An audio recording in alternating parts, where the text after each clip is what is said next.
Adrian Bennett stood motionless among the sea of black-clad mourners, gripping the thin-creased program they handed him at the church doors. Dim light filtered through the stained glass windows, casting fractured colors across his silver-streaked hair, a kaleidoscope of years that could never be reclaimed. The mingled scent of burning candles and old wood turned his stomach, but Adrian didn't move. He only listened to the furious pounding of his own heart. Today wasn't just his father's funeral. It was a burial for every part of himself he'd been forced to abandon along the way. Adrian's childhood wasn't filled with lazy summer afternoons or carefree family outings. He had once dreamed of becoming a writer, crafting vibrant worlds with a blunt pencil and a battered notebook. But inside his home, ruled by the stern discipline of a veteran father, those softer dreams were quickly crushed. Every time Adrian spoke of writing, his father would shake his head, his voice cutting and cold. Real men don't waste time with fairy tales. Adrian learned early to tuck his notebooks away behind math worksheets as if his imagination were a shameful secret. Year after year, Adrian surrendered more of himself. He enrolled in the engineering school his father chose, even as every fiber of his being yearned for the literature department across the quad. He graduated with a degree he never wanted, took a job erecting steel and concrete, while his mind remained anchored somewhere else. Every family dinner was a lesson in endurance, enduring his father's stories of wars and victories, absorbing lectures about strength and masculinity, swallowing every word he wished he could say. At 27, Adrian married a woman his family approved of. The wedding was a parade of forced smiles and polite toasts. For the first time in years, he saw pride flicker in his father's eyes, and Adrian clung to it like a drowning man clutching driftwood. He convinced himself that this hollow life could be enough, that if he tried hard enough, buried deep enough, the silence inside him would eventually be filled. He boxed up his old short stories, buried his youthful crush on a college friend so deeply he nearly forgot it had ever existed, and learned to live half a life. Today's day, standing before his father's closed casket, Adrian no longer knew whether he was mourning a parent or grieving the final death of any chance for reconciliation. He had followed the blueprint laid before him, sacrificed his dreams, muted his true self, all for a kind of love that now lay cold and unreachable in the ground. The bell tower above rang out its somber call, breaking the heavy silence. The congregation began filing out their soft murmurs and footsteps fading into the distance. Adrian remained frozen, the world seeming to move on without him. A stern-faced lawyer approached, offering a slight nod and informing him of a private reading of the will, scheduled for that afternoon. Adrian nodded stiffly, feeling nothing. He expected nothing. Every affirmation he had ever craved from his father had already been buried long before the funeral began. What Adrian didn't yet know was that by evening he would be holding a battered envelope in his hands, a message from a man who had never found the courage to speak while living, a message that wouldn't restore the years he had lost, but might offer him something even more precious, the permission at long last to be free. If you've ever felt you had to become someone else just to be loved, stay with Hard Stories. Adrian's journey has only begun, and the most important part is still to come. The clock in the lawyer's office ticked louder than it should have, each click snapping against Adrian's frayed nerves like an invisible whip. Afternoon sunlight slanted across the heavy oak table, illuminating the stack of legal papers that looked more like debris from a collapsed world than the orderly closure of a life. Around him sat cousins and distant relatives, their polite masks stretched thin over greedy anticipation. They weren't here to mourn. They were here for what was left. Adrian sat apart as he had always done, feeling like a guest at a party he never wanted to attend. The lawyer, a gaunt man with a dry voice, shuffled the documents and began reading through. Will bequests rolled out like a tired procession, a fishing cabin to an uncle, savings bonds to a niece, the old Ford pickup. To a brother, Adrian barely heard the words. He stared at the golden letter opener glinting on the table, wondering how many dreams it would take to weigh as much as an inheritance. When his name was finally spoken, Adrian braced himself. He wasn't hoping for money. He wasn't hoping for land. A small, impossible part of him was still hoping for something far rarer, a sign he had mattered in the end. Acknowledgement, a final thread tying him back to the man he had spent a lifetime chasing. Instead, the lawyer cleared his throat and announced, "To Adrian Bennett, my eldest son, I leave the contents of a wooden box stored in my personal study, along with its key." He slid a small brass key across the table.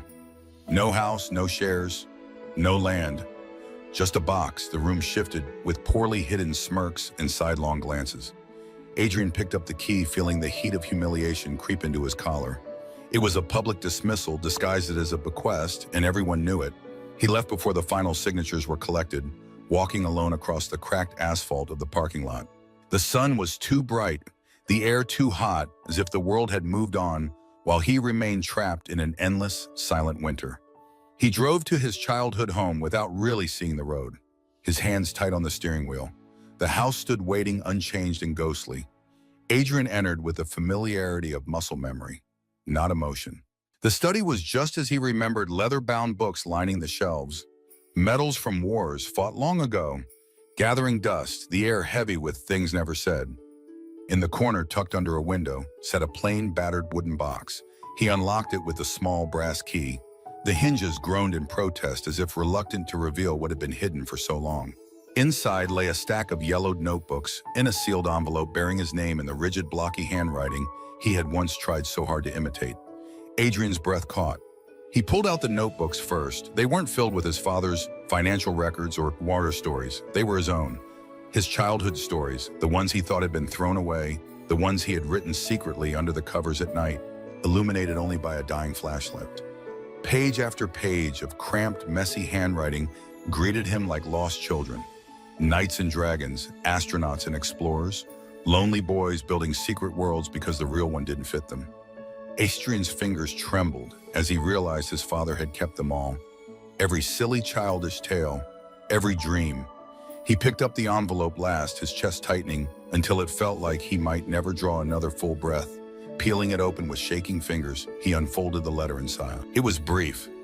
His father had never been a man of many words, but every line burned through him like wildfire.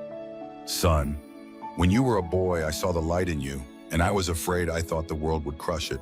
So I tried to harden you instead. I thought I was saving you. I see now I was only making you smaller. I kept your stories because they were pieces of the boy. I was too blind to protect. I am sorry I was wrong. If there's still time, write again. Not for me, for you, Dad. The paper blurred as Adrian pressed it against his chest. For years, he had built walls inside himself, thinking it would protect him from the shame of failing his father's expectations. Now he saw the tragedy was not that he had failed, but that he had succeeded too well. He sank into the old armchair by the window, the letter still clutched in his hand.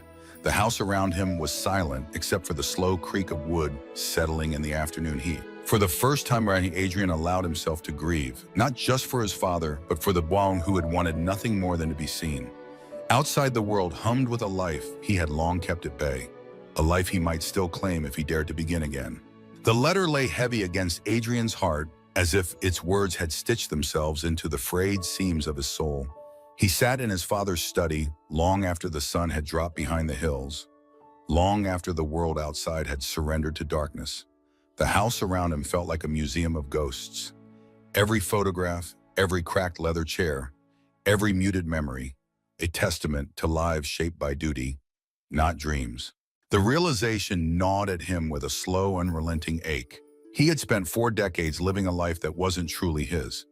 He had built a respectable career, maintained a marriage, attended family functions, celebrated holidays, all with a hollow smile, masking a hollow man. It hadn't been survival. It had been slow, willing extinction. Adrian left the study only when the walls felt too close, the silence too accusing. He wandered through the empty house, trailing his fingers along dusty banisters, half expecting his father's booming voice to call him back, to correct his posture, to remind him who he was supposed to be.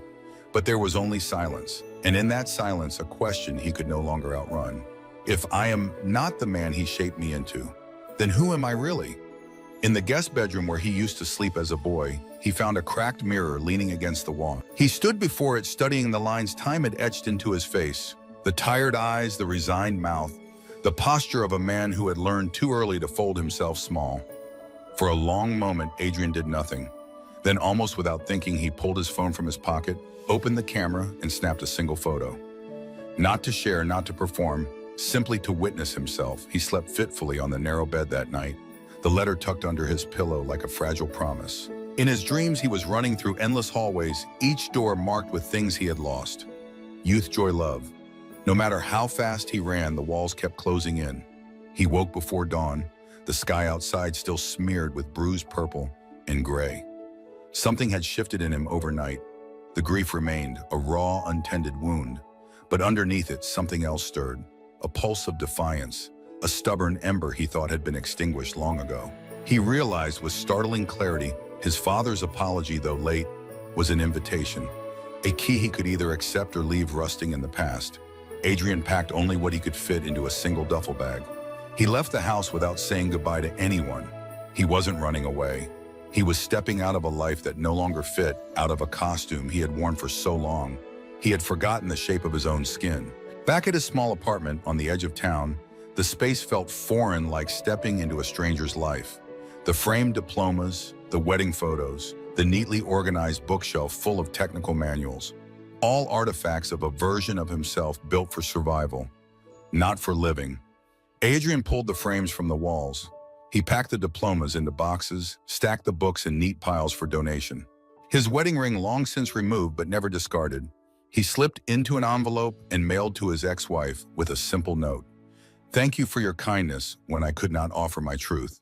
The hardest part was not the letting go. It was facing the empty space that remained. He had no roadmap for this, no checklist, no guarantees. Sitting at his bare kitchen table, Adrian opened one of the old notebooks from the par. The pages smelled faintly of dust and lost time. His childish scrawl danced across the lines, telling stories of knights who saved themselves, of travelers who found home not in places but in choosing to believe they deserved one. Without allowing himself to overthink it, Adrian grabbed a pen. The first words came awkwardly, like a stuttering engine, but then slowly they began to flow. Not perfect, not polished, but alive. Stories poured from him, some joyful, some aching, all utterly unmistakably his. Hours passed unnoticed. The sky shifted from gray to gold to indigo. When he finally looked up, his fingers ached. His heart beat faster and his soul felt just a little less caged. He wasn't whole yet. He wasn't healed, but for the first time, Adrian wasn't writing to prove anything to anyone. Not to his father, not to a world that demanded masks and armor. He was writing because the boy inside him had never stopped hoping someone would listen. And now at last, Adrian was listening. The days that followed unfolded slowly, like the first tentative notes of a long-forgotten song. Adrian Bennett was not a man who leapt into change with reckless abandon. His nature had been shaped by caution, by fear, by years of obeying rules written by other hands. But now every small step felt revolutionary. He started with what he had always feared most, the empty spaces. He cleared out his apartment until it resembled a canvas more than a living space. Gone were the tokens of a life built for approval. In their place, Adrian hung a single framed page, the first story he had ever written as a boy, a tale of a lonely knight who chose to guard a lighthouse rather than conquer kingdoms. He didn't know exactly what future he was building toward, but he knew it had to be real. It was during a restless night, sprawled across his living room floor, surrounded by piles of his old notebooks, that the idea first came to him. A place for stories and people who needed them. A place for the quiet ones, the dreamers, the ones who had been told their voices were too strange, too soft, too much. A bookstore, the idea felt reckless, almost foolish, but it also felt like breathing. Adrian spent hours sketching plans on the back of napkins and scrap paper. He scouted empty storefronts in the quieter parts of town where foot traffic was scarce, but hope lingered stubbornly in cracked sidewalks and faded murals. When he found a small, neglected corner shop with dusty windows and a crooked front door, he didn't hesitate. He signed the lease with hands that trembled, not from fear, but from something dangerously close to exhilaration. He named it the Yellow Lantern, after a story he had written as a boy about a lighthouse that refused to go dark, even when the sea tried to swallow it. Restoring this space became its own kind of therapy. Adrian tore up rotting floorboards, scrubbed years of grime from the windows, repainted walls in warm, inviting colors.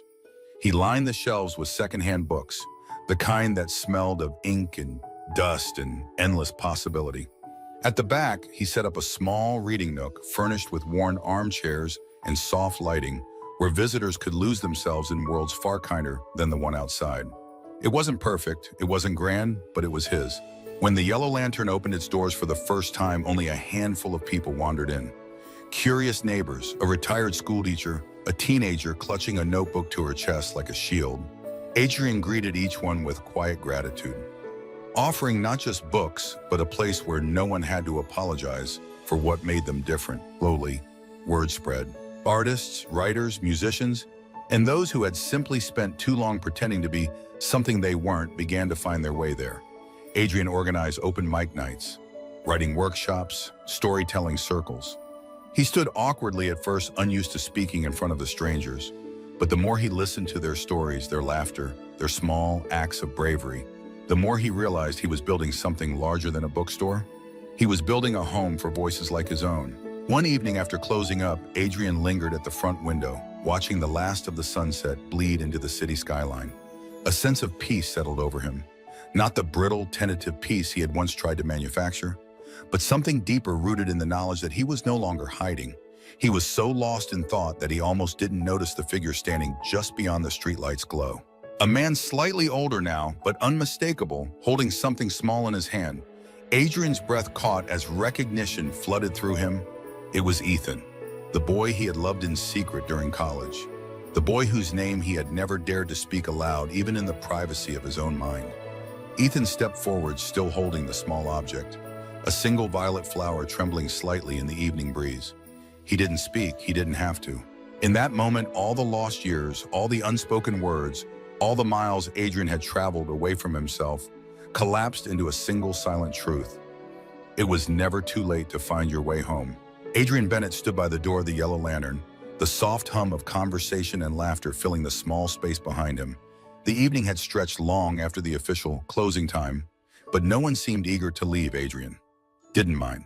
This was the life he had longed for without even knowing it, the kind built not on expectation but on belonging. The flower Ethan had given him sat in a small glass of water on the counter. Violet, a color he once feared to wear, now resting boldly in the heart of his shop. They hadn't spoken much that night.